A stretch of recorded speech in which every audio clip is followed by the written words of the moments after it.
নমস্কার বন্ধুরা, আমার চ্যানেলে সবাইকে অনেক অনেক ওয়েলকাম। আজকে শেয়ার করছি ছোলা নারকেল দিয়ে নিরামিষ কচু শাকের রেসিপি। কচু শাকগুলোকে ভালো করে কেটে ধুয়ে সিদ্ধ করে রেখে দিয়েছিলাম।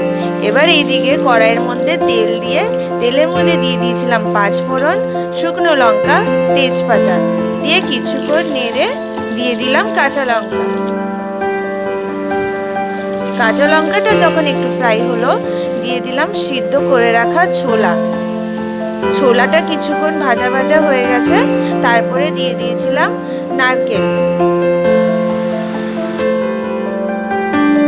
নারকেলটা দিয়ে কিছু সেকেন্ডের জন্য ভেজে এবার অ্যাড করব সিদ্ধ করে রাখা কচু শাক।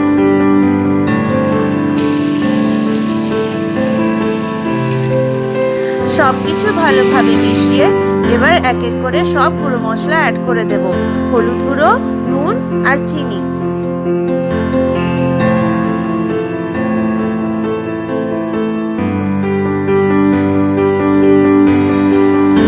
এবার ভালোভাবে কচু শাকটাকে ভেজে নিতে হবে যতক্ষণ না জলটা পুরোপুরি শুকিয়ে যায়।